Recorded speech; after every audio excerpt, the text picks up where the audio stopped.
Before we get started, just a little bit of a warning that this deck does contain some images that are pretty graphic as well as nudity, so definitely keep that in mind in terms of where you are watching it.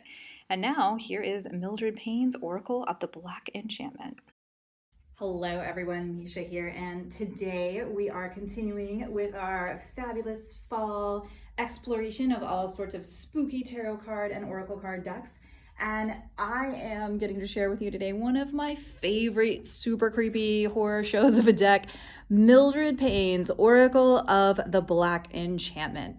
Now this is a deck put out by Deviant Moon Inc., and I have a feeling some of you all are really going to want to know where to get this deck, so I'll put the link in the description below. But suffice to say, you can find it on Deviant Moon's website, or also Etsy. I believe they do sell it on there, and I think they've started putting it on Amazon as well. To give you an idea about this deck, there's actually a story that goes with it, and it's on the box here. I'll read it to you. The Oracle of Black Enchantment is Mildred the Red Witch's Payne's most powerful divination tool. Believed to have been created circa 1932, this deck is reminiscent of old woodcuts and filled with dark secrets. It was rediscovered in 2018 during the exhumation of Mildred's long-forgotten grave. Now, I love a good story, and so one of the reasons why I purchased this deck was because it reminded me so much of the Blair Witch Project. And when that movie came out, I think we all knew it was a movie, but there was also a lot of speculation about like, well, is it real? It was just done so well. And this deck is exactly like that. I'll show you just to kind of give you an idea. There are, in addition to the 52 cards, oracle cards in the deck, there's ephemera cards, I guess you could call them. So just like, so this is sorry about that, the Fernwood Coven. So there's a picture of the Coven ladies, including Mildred. There's just all sorts of like kind of spooky images. So it really helps build the story and kind of add to the mystique of the deck. Before we get into the deck, let's just talk about some of the things that y'all like to know about. So the box is pretty flimsy. This is not my favorite kind of box, but I'm willing to overlook all of that because the deck is just so awesome. So just know that it is that kind of the tuck box style. It does have the little fold line here and the pre-cuts in it, so that gives me some hope of not completely destroying this box. But really, if you're going to use this deck, you're probably not going to keep it in the box because it's so awesome. You're going to get it out and play with it a lot. So, the box, not a big deal.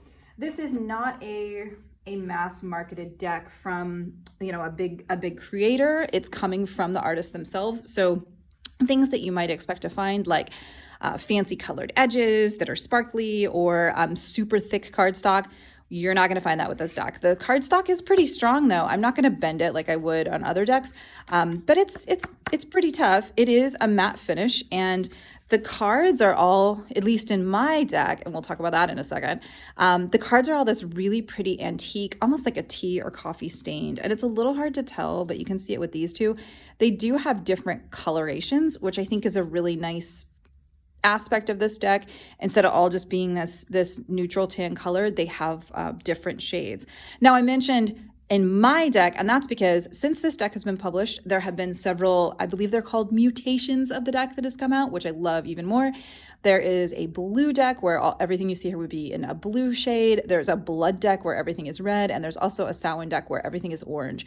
So you can find all of those decks, again, either on the creator's website for Deviant Moon Inc., or you can find them on Etsy, and they're good little decks. So let's get to it. So first of all, you might notice, hey, that's a landscape card, and heck yeah, it is. So right there, this is a unique oracle deck. I am trying to think about the last time I actually saw an oracle deck that was landscape rather than portrait, and I believe that was never. I'm sure they're out there, but this one, I mean, I feel like it wins in terms of like being as weird and wonderful as possible. You might notice that the art itself looks like a woodcut. We heard that in the little description that I read to you. So yep, it's very much made to look like a woodcut. And buckle up, because first of all, if you are watching this video at work, you need to stop right now, unless you're on your own personal device, because we're going to see some not safe for work things, and that is part of the beauty and charm of this deck. So all of the cards are in that landscape style, and they do usually have a number at the top of the deck. Now, this deck, you might have seen, like, this deck pretty much fits in this box. What that means is there's no book. There's not even like a little tiny book that comes with it. So if you really want to know exactly what the creator was thinking of when they were making this deck, then you might be disappointed because there is not a deck booklet with it. However, there is a PDF, and the PDF is free. The ephemera cards that I showed you a little bit earlier, one of them does have, I'll see if I can show you without like revealing too much. This card does have the PDF link on it. So you can go online and get the PDF. And in the PDF, every card has a meaning of that card, as well as the dark interpretation of it and the light, which is quite helpful. So for instance, this card talks about playing and not really being aware of your surroundings and not really being aware of what you're doing. So the dark side of that, but also the light side of not really having a care in the world, and just kind of being like children going through life. So it's kind of interesting because you might think that some of the meanings of these are, when you look at what the artist wanted to say for each card, you might think that there's like really intense like psychological meanings. Not really.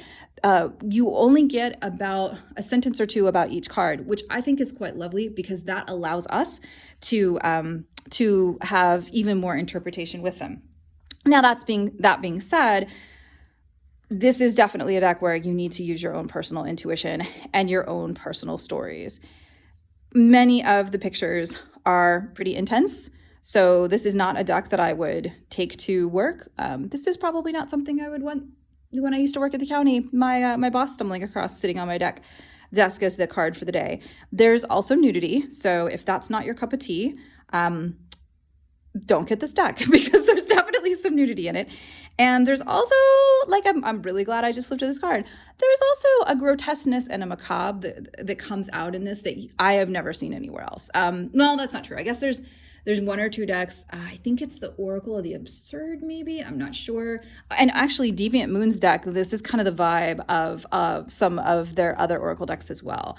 But in terms of this, like, woodcut, like vintage vibe with mystery and weirdness, that word keeps popping up for this deck, so we're gonna go with it. I have never seen like anything like this before, and it really does have a little bit of that historical the historical witch vibe to it, with some of the imagery that may call back some of the things that we saw in a lot of the historical times with witchcraft in general, like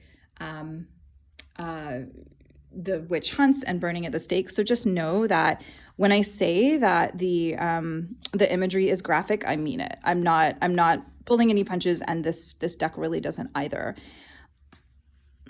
There we go, right there. I don't know what is even going on in that card, but that I think pretty much sums up some of the artwork that you might find in this deck. That being said, it's beautiful. This is an incredible deck. There are a couple of other woodcut decks out there, but I think this one is one of the ones that does it best. And in the PDF accompaniment that comes with this deck, the artist talks about Mildred was a bit of a trickster. So there was a little bit of sassiness, a little bit of a nudge and a wink with the images. And I think that that's very true. I like to show, when I talk about this deck to my students, I like to show this card and talk about, the energy of this, even though it's horrifying, people are being hung, is also just sort of like, it's just another day at the office. This person looks like they're having a chat with this snake. This person in particular, this woman, I always feel like she's just like, it's just another Tuesday. We're just doing this again. And this person is poking this demon creature with a sword, but there's no blood gushing out. There's no guts. Like, even that isn't that intense. So to me, this card really sums up the idea of, like, for lack of a better word, bad things or rough things or the challenges in life happen to us every day. And, this is today, tomorrow will be something totally different, or could possibly be. And so the beauty of this deck is it really helps us to look at some of those things and not be as horrified of them, not be so scared, not be so worried about it, because we have these moments that happen.